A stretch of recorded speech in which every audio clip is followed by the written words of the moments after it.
هجا رزگار قاسم نونری مسدج دورتموند ألمانيا ميفان منه بطبيعتي لسرفي اتفاقية فيري كفتنا بين مظلوم عبدي فرماندار قشتي هسدي وأحمد الشرع سروكي قناغا وجهزا سوريا بشتيك وأفريقيا أفشرها تيكرن وبردوام بوي أو ركفتنها تا راجع هندنو بيشينو كا منيشاني هوادا هجا رزگار تبخيرات يا كردستان 24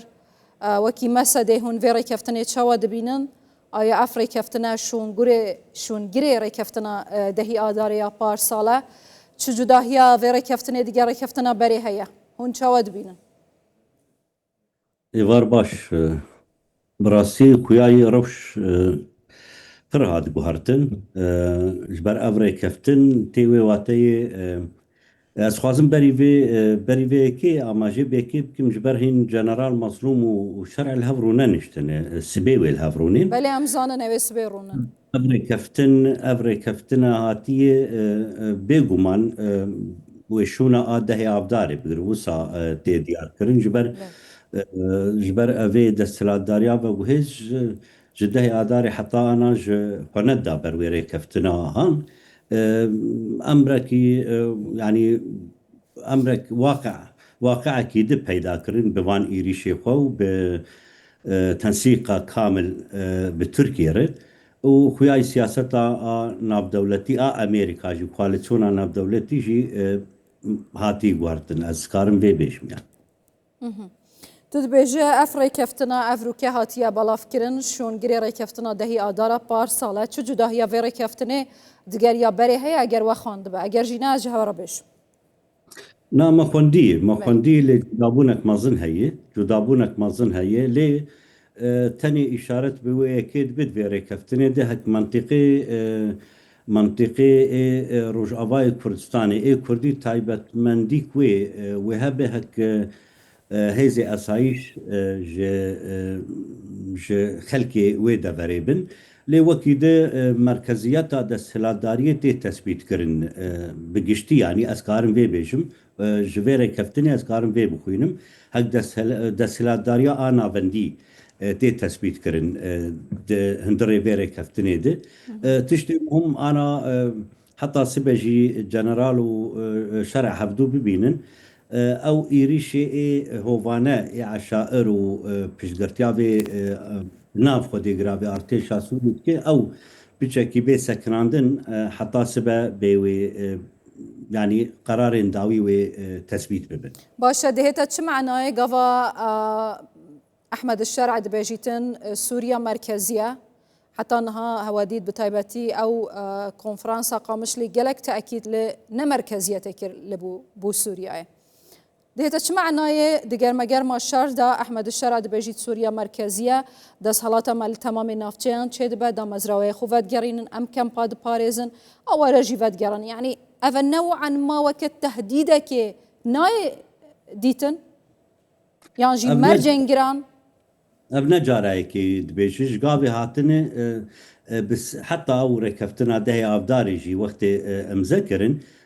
بيشتي وي او قابي هاتنا بيتنج عليه دسهلات دارياوان تب ببر نافنديد دچو وانكارا هم بيكاتين سوري همو عندچو يعني ابنا جارايكي بي پیامي چينه بری ویجی کار لسر وی که دکرن او قفه دخوارن لسر روجاوای کردستان باکور و جلات سوریه ایدی آنا سر عردی جدر حافر و پیکتین يعني ام حلك نه و ام درباسي قوناغك نه و خطر بون يعني باش هجاي رزقار دكارم بيجم دنافا دهر جاندا جهن كو جدست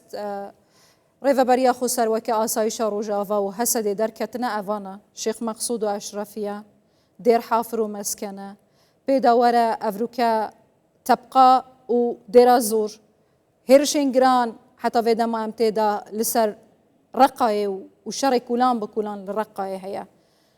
براستي أفانا دي لروجافا فراتي راوستن يانجي بري خبدنا روشالاتي فراتيش جبركو هواديت يعني هيرش لسر بندافات تشرين يجي هابون أفروكا هولدان هابون حتى كو بتشنا عين عيسى نخیر يعني وی روژه دی سال از میوانی و بوم بری چند روژا سیزده مهی بو از باورم بله. ما اما به که کر مگو ایری شیوان و نسکنن جبر آرمان جوان يعني هبونا قال لي كرجي روجافاي كردستاني كرنا آرمان شوار والور لأف دبري روج آفاي فراتي نسكنن وبردوام بن ما أما جبري چند روجا بري أمي باني وبنجي لدبرن دجي ما إشارة بي كيكر جبر أفانا أو نا أو الذهنيات السرابو نا اتفاقي نا ريكفتنا جبر ريكفتنا يكي نيساني سالي تشولي قلبين وكوا كرم كر مثلا شيخ مقصود وأشرفية دهي أفداري بريوي أو جيلي قلبين يعني أو حتى بيتشكي وقت دن خضر يابان ريكفتنا حتى سرنجي ساكنين بير بير أو شر سايكولوجي وشر راغاندني جي نساكن عندنا ايرو هوند بينن بشرنجي بزخمه كي مازن اف شر اعلامي وراغاندني سايكولوجي بشتي جغابي هاتن بري ده افدار وبشتي ده افدار بيتربو بردوامن يعني تجيشك هي جالية عشائر جالية ملتي عربي دناف مدشي يعني هي تشل حتى دناف روجافاي كردستاني عربي دناف مدشي زود جريدان بوار هن دريا خليه بوار باش كاردكن زلالي بيجم هجا هن رزگار هجا رزگار دگل من با حوالاکی زور بپله هاتیا بو بینران راب گهینم پشت رافت گرمه و پرسیارین خو جهوین هجا سرنجه بدن اوان نوترین حوال و بپلترین حوالا جه وزارت برگیریا سوریای گهشتیا وزارت برگیریا سوریای دبیجیتن لسر بنگه هیوی کفتنا دناف برا سروک سوریا احمد الشرع دگل هزین سوریا دموکرات هاتیا امضا کرن شر لهمو برین شر هیرشان لهمو برین شر راد گرین و پابندین بویر کفتنا افروکا هاتیا را گهاندن و هات جخو هواجی دیت و دبیجن شری لهمو نافچیان آلوزیان لهمو نافچیان راد گرین هفدم ریروین وكرنا ريروين دربازبونا مروفي جيفات كان جبلي راقرتنا شار وزارة برجرية سوريا راد جهنيتن ريروان جيفات كين ما مرافات كين بو دربازبونا خلق سفيل حتى كو اوج برشاري دركتين دي سفاقرنفا سر نافتشين خو و داخاز جي ارتشا عربية سوريا كريا كو پابندی و بریاره بن و جان خلک سویل بپارێزن شەڕی خۆ ڕابگرن لە دژی هێزن سووریا دموکرات لە ناوچەین جودا ئەڤە هەمی دەمەکیدایە کۆ ئەڤروکە تەبقا چوو دێرە زۆر چوو شەڕی کولان بکولان لە ڕقایە بەردەوام بوو ناوبەر بەندەوا تشرینێت هاتە بردومانکردن حتا کوش بەندەوا تشرینێ دەرباسی ڕقایە ببن ئەف داخویانی ڕاگەهاندنە وەزارەتە بەرگریە سووریایە دەمەکیدایە کو قرارە سبەهی فرماندار گشتیه حسد مظلوم عبدی و سروک قناغا و جهاز سوريا أحمد الشرع لسروي ريكفتنا هاتيه بلاف كرنو إمزايا أحمد الشرع ومظلوم عبدي لسر بهتا أخفتنو ريكفتنا داوية لسر بهتا كرن كود بيجن أف ريكفتنا أفروكا هاتيه بلاف كرن شون جري ريكفتنا دهي آداره یا پارسالا و سوریا مرکزیه یک پارچه آخا سوریا هتا پاراستن هزین سوریا دموکرات بنا بشک جه ارتشا نوکیا سوریا افجا هجای رزگار هودید وزارت برگیریا سوریای افدا خوانی بلاف کریا و دبیجن شر لهمی برین شر دهتا را گرتن سپای عربی چکدار پابندی و بریاره دبن و ممرین مرووی جبو در بازبونا سویلان و وگراندن وان بو جهن کو شر لیچه بو درکتین دهتا وکرن حتی چه قاسی هون باورن کو چکدارن هوزان یان جی سپای عربی پابندی و بیان نامه وزارت برگیریا سوریای ببن أنا دوباره از بيجم از وقت كس از باوريام قط بواناي وقت استغلال دكن لي أنا أمشي أم دقاربن يعني حتى سبا وأم أب بياماج وزارة دركتية أمجي قاربن خبسر هف دبينن وأم بيتشكي هشيار بن أبنى باهوريا بوان أب تجربة ماني بوان لي أوانا ناسا كنن أز في تكز دكم وأز جبي باورم هك أو ناسا كنن أو تعبئة أو تجيشة أو دكن وبردوان بن يعني وبردوان بن حتى سبا كام بنان بيتشبه لي بيشتي سبا جي از بخوا از وقت بنابي خوا وقت كس از بفي ببانا نبهورم باشه ترولوژی گەرەک مەرە حرتم ئەلتەرنەتیفێ مەرەهەبن ئامادەبوونا مەرەهەبێ ji hemû alî de ji aliyê hem diyalogê hem ji aliyê wekî didî jî bi zîrekbûn û dînamîkiyek aqilî bilind mere karibe haziriye meş her tiştî bi alternatîfên hijmar hebin yani. باشه اف جاهجه رزگار لسر و بنگهه نتوین یک بوی جی بیاننامه بلاف کریا چون باراک نونره تایبت سروکی امریکای بو سوریه پیامک بلاف کریا از وی پیام دخینم و پشترا لسر بنگهه وی پیام ام پرسین خو بردوام دکن نونره تایبت سروکی امریکای بو سوریه کو دهیل حولره بو افروکجی لشامه بو اف بیاننامه بلاف کریا پشتی او ریکافتنا هاتیه بلاف کرن پیشی نوکه کو ریکافتنا دناف بین حسد هزن سوریا دموکرات و سروک قناغا و گوهزا سوریا احمد الشرع دابویا اف ریکافتنا بورا وستان دنا شر لهمو برین شر تبلی کرنا هزن سوریا دموکرات بوناف ارتشه هر وها اف نافچین کو افروک هاتینا داگیر کرن جلای سپای عربی ادی بو سوریا دمینن و سوریا مرکزیه و د صلات سوریا لسر تمام نافچانا صباحی جی لسر وان خالن کو ریکافتن لسر هاتیه بلاف کرن کو نزیکی نهده خالانه ریکافتنا دماهیه و آخفتنا دماهیه تیتا کرن افجانونه سروکی امریکای دوی بیاننامه دا و هاد بیجیتن پشتی کو کمبونک دنافبرا سرکرده هزین سوریا دموکرات دگل وانا هاتیه انجام دان او کمبونه هاتیه انجام دان بویا اگر تحویلک یانجی و گوهستنک لسروان مجاران لسروان شارو آلوزیان احمد الشرع تأکید کریا پشتی کمبونه دگل توم باراکی کو مافین کردان دید پاراستی بن کرد جه آخا سوریای نهینا پارچه کرن کرد هف بشکی دیروکینه و امریکا جی نونر امریکا جی گوتیا احمد الشرع کو کردان دقال هف پیمانان دقال امریکا شرعی لدجی داعش کریه و هف پیمانه که می سرکینه لو ما دویکو اوجی بهنا پاراستن جبر کو بردوامی شر کریه لدجی ترور دقالوان دویکم بونه ده هاتیه آخفتن کو اتفاقک هاتیه کرن کو نتوین یک بویی لکیلکا سوریا راد وستن دویقونا غیدا بو پاراستنا برجواندین امنیین نشتیمانی حتى كو وربربونا تروره هما هنجيش بو شرع لدجي تروره حتى كو آشتي لسوريا و تمام روشالات ناوين چد بيتن ده هما هنجيوان بو في شرعيا بردوان بيتن نتوين يك بوي تون برك دبجي تفكم بوين دوسا آخف هاتي آخفتن كو نتوين يك بوي تأكيد لسر آرام كرنا روشه و جنابرنا داعشت كاتن و بتايبتي كردجي وكهزن سوريا ديمقراط ببنا بشك جه